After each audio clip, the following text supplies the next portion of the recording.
Guys, संकट है और इसमें सब जानते हैं कि ऑल इंडिया में मोस्टली हिंदू धर्म में सारे के सारे लोग, मतलब जहां तक मुझे नॉलेज है, नहीं 80-90% लेडी अपने बच्चों के लिए इसका व्रत अवश्य करती हैं। और संकट की बहुत मान्यता भी है कि भगवान से जो कहो, भगवान के गणेश जी के द्वार से कोई खाली हाथ नहीं जाता।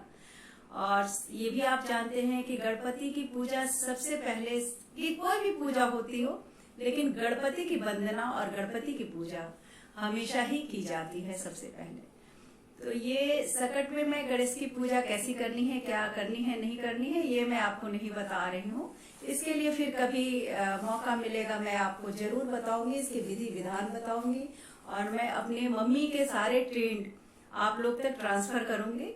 फिलहाल मेरा मन बहुत कहानियों पे है, मैं कहानियां बहुत मुझे पसंद है। और मुझे लगता भी है कि बच्चों को बैठा के अपने सामने, जब आप पूजा करते हैं गणेश जी की, तो आप उन्हें बैठा ले और ये कहानियां सुनाए, बच्चों को अच्छी लगेंगी। तो आप जैसे अलॉन्ग टाइम, बहुत पहले की ये बातें हैं, जब वो लाइट वाइट नहीं हुआ करती थी, बच्चों को समझाइएगा तो ऐसे कि वो रिलेट कर पाए, इमेजिन कर पाए। क्योंकि आजकल के बच्चे तो ये समझ ही नहीं सकते कि किसी टाइम में लाइट नहीं हुआ करती होगी उस समय, और न ही इतने पैकेट वाले आटे होते थे। तो एक बार की बात है, राजा थे और राजा के घर में शादी पड़ा हुआ था। तो अब क्या करे, राजा ने पूरे, मतलब गांव में, जो गांव होते हैं, पूरे राज्य जिसे कहते हैं, पूरे राज्य में उन्होंने क्या हुआ कि अपने गेहूं को बंटवा दिया। और गेहूं बंटवा के कहा कि भाई इसे धुल करके और धूप में आप सुखा दीजिए। तो मतलब और सुखा करके जो पीस के आटा ले आएगा, राजा उसे बहुत सम्मान देंगे सारे पब्लिक में। तो लोगों को, अब सबको चला गया। अब भाई जो अमीर है, गरीब है, किसी के पास मान लो दाई नौकर है, तो जैसे तैसे वो किसी भी तरह से करके सुखा रहे, मगर सुख किसी का नहीं रहा। तो एक सबसे गरीब उस राज्य की जो महिला थी, उसको, उसका नाम मसवसिया था। तो उसको गणेश भगवान ने, मतलब वो क्या करे, अब तो बारिश हो रही है, अब गेहूं सूखे तो सूखे कैसे। तो उसने गणेश भगवान से प्रार्थना की, वो गणेश भगवान को मानती थी। वो गणेश भगवान से प्रार्थना की कि हे प्रभु, यदि मेरे घर का गेहूं सूख जाए तो मैं, मतलब आपको दासी का, आपका श्रृंगार करूंगी और एक रात की मैं दासी रहूंगी आपके लिए, आपके साथ। जो आप कहेंगे, जो आपकी इच्छा होगी, मैं उसे पूर्ति करूंगी। तो गणेश भगवान भी, अच्छा आपको पता है, जैसे हम किसी फ्रेंड से या किसी भी आदमी से कोई काम करवाते हैं तो उनको थैंक्स टोकन देना होता है हमें। जैसे कि भाई हम थैंक्स कह दे, थैंक्स गिविंग कर दे, कि जिससे उन्हें लगे कि हमने उनका काम किया है। तो वो मैं, मतलब रियलाइज कर रही हूँ इस चीज की कि आपने काम किया है, थैंक्स हम कर रहे हैं। तो भगवान को भी कहीं ना कहीं, कोई भी भगवान हो, यदि हमने उनसे वादा किया है और हमने नहीं निभाया तो उन्हें अच्छा नहीं लगता। तो हमने यदि भगवान से कुछ कहा है कि प्रभु आप मेरा ये संकट है या ये काम जिसके लिए मैं बहुत परेशान हूँ आप कर दें, तो हम आपके लिए ये 1.25 मन लड्डू या आपका श्रृंगार, भगवान भी इंतजार करते हैं गाइस। भगवान भी कहते हैं, क्योंकि भगवान भी धरती पे वो आकर के अपने लिए कुछ नहीं करते, हमसे ही उम्मीद करते हैं, जैसे कि हम उनसे करते हैं। तो मसवसिया ने कहा कि ईश्वर आप मेरा, गणेश जी आप मेरे घर का गेहूं सुखा दे, धुला हुआ गेहूं है, और मैं इनको इसका आटा बना करके राजा को दे दूं, तो मुझे थोड़ा मतलब एक राज्य सम्मान मिल जाएगा, और आपके लिए मैं ये करूंगी। तो गणेश जी भी कभी कभी चमत्कार करते थे। और उसके घर में पूरा, कहते कभी कभी आप देखते होंगे कि कहीं पर्टिकुलर जब बादल होता है, पर्टिकुलर एक जगह पे धूप की रोशनी आती है। कभी कभी आप लोग रियलाइज करेंगे, देखेंगे, तो ये ऐसा होता है। ऐसा नहीं है कि मतलब नहीं हुआ होगा, क्योंकि कहीं कहीं पे आप देखिए, कहीं कहीं मेरे ही घर के आसपास कभी कभी ऐसा होता है कि मेरे घर पे बारिश हो रही है और उधर सूखा पड़ा हुआ है 2 घर छोड़ करके। तो ऐसा होता है कि कहीं बारिश हो रही है तो कहीं धूप भी रहता है, और कभी कभी बारिश के साथ ही धूप रहता है। तो ये कोई अनहोनी बात नहीं है और ये हो सकता है। तो उसके घर में धूप की रोशनी गई और गेहूं सूख गया। वो मतलब पीस पास के जात में, मतलब जो हाथ की जो चक्की होती है उसे पीस करके उसने राजा को पहुंचा दिया। अब राजा बहुत परेशान कि भाई ऐसा कैसे हो गया कि मसवसिया के घर में धूप निकल गया और गेहूं सूख गया, और तुम लोगों के घर में, पूरे राज्य में ऐसा क्या हो रहा है। सबको बहुत आश्चर्य कि इस मसवसिया के घर में कैसे आखिर गेहूं सूखा और इसने मतलब आटा बना के राजा को दे दिया। सभी आए उससे पूछने के लिए कि भाई आखिर ऐसा कैसे तुम्हारे घर में चमत्कार हुआ, तुमने क्या किया कि तुम्हारे घर में धूप निकला। तो उसने बोला कि मैंने गणेश भगवान से प्रार्थना की थी, उन्होंने मेरी अरदास सुन ली है। तो ठीक है, अब तो गणेश भगवान ने इसका तो काम कर दिया, इसके घर में धूप आ गई, गेहूं सूख गया, गेहूं पीस के चला गया। लेकिन जब अब गणेश भगवान को इसने वादा किया था कि हम आपके लिए लड्डू चढ़ाएंगे, हम एक रात की आपके लिए दासी बनेंगे, आपका श्रृंगार करेंगे। तो जब ये अब क्या हुआ कि अब गणेश भगवान ने तो सोचा भाई कि अब तो मेरा टर्न है। जब इसके घर जाते, मसवसिया के घर, तो वो मतलब मिलती ही नहीं घर में कि वो गणेश जी की सेवा करे और गणेश जी का श्रृंगार करे, गणेश जी को लड्डू खिलाए, खाना खिलाए।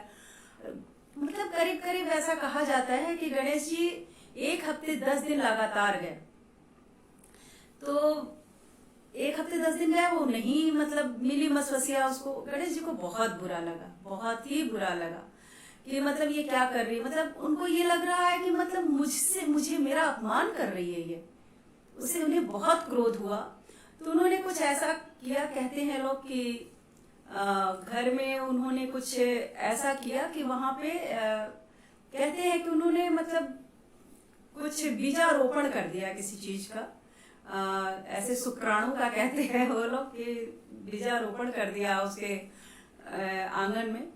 तो वो उसमें से एक जैसे साग, नूनी का साग होता है, आप लोगों ने देखा, छोटे छोटे छोटे छोटे होते हैं वो। तब वो साग निकल रहा था तो मसवसिया, अब गणेश भगवान ने भी आना छोड़ दिया गुस्से में। तो मसवसिया जब आई, देखी कि अब गणेश भगवान आ नहीं रहे हैं, तो वो अब घर में आके रहने लगी और देखी कि उसके घर में एक उसका साग हो रहा है, नूनी का साग कहते, छोटे छोटे पत्ते होते हैं, खट्टे खट्टे होते हैं वो। तो वो गणेश भगवान जब वो कह के अब कब ये नूनी का साग बड़ा होगा, कब मैं तोड़ के खाऊंगी, इसको बना के खाऊंगी, उसको बहुत मन होने लगा। तो धीरे धीरे करके ये साग जो है वो बड़ा हो गया और बड़ा हो गया, उसने करके खाई तो वो कहते हैं वो प्रेग्नेंट हो गई। वो वीडो थी एक्चुअल में। तो अब प्रेग्नेंट हो गई। अब तो पूरे गांव में थू थू थू थू थू होने लगा कि मतलब ऐसा कैसे, भाई तुम कैसे प्रेग्नेंट कैसे हो गई तुम, मतलब ऐसा तो होना नहीं चाहिए, कोई भी विधवा औरत तो ऐसे हो नहीं सकती है। तो अब दुखी होने लगी, वो रोने लगी, फिर गणेश जी से माफी मांगने लगी कि हे प्रभु, ये आपने क्या किया, मैंने तो ऐसा कुछ किया नहीं था, और ये ऐसा क्या हो गया कि मैं इतनी उल्टा समझे जाने लगी हूँ, इतनी मुझे बदचलन लोग पूरे राज्य में कह रहे हैं, ये मेरे धन संपत्ति का क्या फायदा जो राजा ने मुझे दिया है कि मुझे इतनी मेरी निंदा हो रही है। तो अब क्या, अब तो भाई प्रेग्नेंट हो ही गई है, मतलब 9 महीने बाद उसे बच्चा भी हुआ। तो अब ये समझ में ना आए कि उसे ये प्रेग्नेंट हुई तो हुई कैसे, उसको तो समझ में ही नहीं आया। तो अब क्या हुआ, बच्चा धीरे धीरे बड़ा होने लगा। तो बच्चा धीरे धीरे बड़ा होने लगा तो वो सब, कोई बच्चे जैसे जाते थे ना ग्रुप में खेलने के लिए, तो वो भी जाता था। तो सब बच्चे कहते थे, कोई भी होता है ना गॉड, मतलब कहते हैं ना कि नहीं मैं कसम खा रहा हूँ या कसम खा रही हूँ। तो ज्यादातर लोग कहते हैं यदि कसम जैसे विश्वास करने के लिए, अपनी मम्मी का खाओ, अपने पापा का खाओ, अपनी बीवी का खाओ, यदि तुम सच बोल रहे हो तो सारे बच्चे जब वहां पे खेलते थे तो कहते थे कि बापे की रही है, मतलब अपने पापा का मैं कसम खाता हूँ, मैं सच बोल रहा हूँ। तो वो भी कहता बापे की रही है। तो वहां लड़के कहते, अरे तुम्हारा कोई बाप है कि तुम बापे की रही करता है, कोई बाप नहीं है तुम्हारा। और वहां पे जलील होता, वो बच्चा जलील होता, तो जब आकर के मसवसिया के पास कहता था कि माँ, मतलब हमारा बाप कौन है, तुम ये बताओ। तो बोले कि बाप कौन है बेटा, तुम्हारे पिता तो बैकुंठ के राजा हैं, तीनों लोक के राजा हैं। कहे नहीं, मुझे अपने पापा के पास जाना, अपने बाप के पास जाना है मुझे। कहे कि कैसे, मतलब तुम्हें मैं भेज दूं, मुझे तो उनका रास्ता नहीं पता। कहीं नहीं मुझे जाना है, मुझे लड़के चिढ़ाते हैं, मुझे सब बिना बाप के बच्चे कहते हैं, तो तुम मुझे बताओ मुझे कि कहाँ जाना है, मुझे जाना ही है अपने बाप के पास, मुझे वैकुंठ ही जाना है। तो अब वो मसवसिया भी बहुत परेशान हो गई कि भाई अब मैं इसको गणेश भगवान के पास कैसे भेजूं। वो बात करने लगी और कहने लगी कि अच्छा ठीक है, तुम जाओ, तुम सीधे चलते जाना, चलते जाना, चलते जाना, और पहला रंथ आएगा उसको छोड़ देना, दूसरा रंथ आएगा, वो रास्ता बता रही है, उसको छोड़ देना, जब तीसरा रंथ आएगा तो तुम उसको पकड़ लेना और पकड़ करके तुम सीढ़ियों से ऊपर जाने लगना। तो जब वो पहला रंथ आता है, जाता है रास्ते में लड़का, और पीछे पीछे माँ भी जाती है, ऐसा नहीं है कि नहीं जाती है मसवसिया, पीछे पीछे वो भी जाती है, क्योंकि बच्चा अभी छोटा है तो छोड़ नहीं सकती। तो पहला रंथ छोड़ता है, वो इशारा करती है कि ये नहीं है, फिर दूसरा रंथ भी छोड़ता है, तीसरे रंथ को देख करके वो गणेश भगवान का ये रंथ है ये पहचान जाती है मसवसिया, तो उसने सर हिला दिया, वो पकड़ लिया रंथ को, और जब वो रंथ पकड़ करके ऊपर की तरफ जाने लगा सीढ़ियों से, तो गणेश भगवान कहते हैं कि ये मतलब मेरा रंथ कौन पकड़ा है, या तो मेरे बाप पकड़ सकते हैं, नहीं तो बेटा, मेरा तो कोई बेटा है नहीं। तो जब वो बाहर निकल के देखते हैं, कहते हैं कि कौन, या तो मेरा रंथ बाप पकड़ सकता है, या तो बेटा, या तो भाई, तो तुम ना तो मेरे बेटे हो, ना भाई हो, ना बाप हो, तो तुम हो कौन। तो उसने बोला कि मैं मसवसिया का बेटा हूँ और मैं आप ही का पुत्र हूँ। तो पूछे कि मसवसिया कहाँ है, तो बोले कि वो उधर छुपी हुई है झाड़ियों में।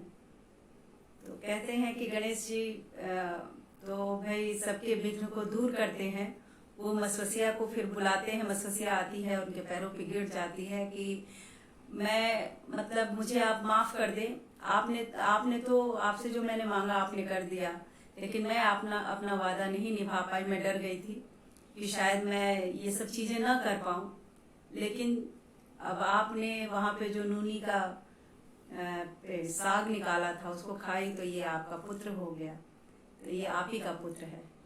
तो कहते हैं कि मसवसिया और अपने बेटे को लेकर के गणेश जी वैकुंठ चले गए। तो गाइस यही है, यदि हम किसी ईश्वर से कुछ मांगते हैं और हमें शुक्रिया अदा करने के लिए जो हम संकल्प लेते हैं उसे हमें जरूर करना चाहिए, क्योंकि ईश्वर को भी हमारे करने का इंतजार होता है, हमारे आने का इंतजार होता है। कहीं ना कहीं हम जैसे इंतजार करते हैं ईश्वर का, वो भी हमारा इंतजार करते हैं। तो थैंक यू गाइस, मुझे उम्मीद है आपको ये कहानी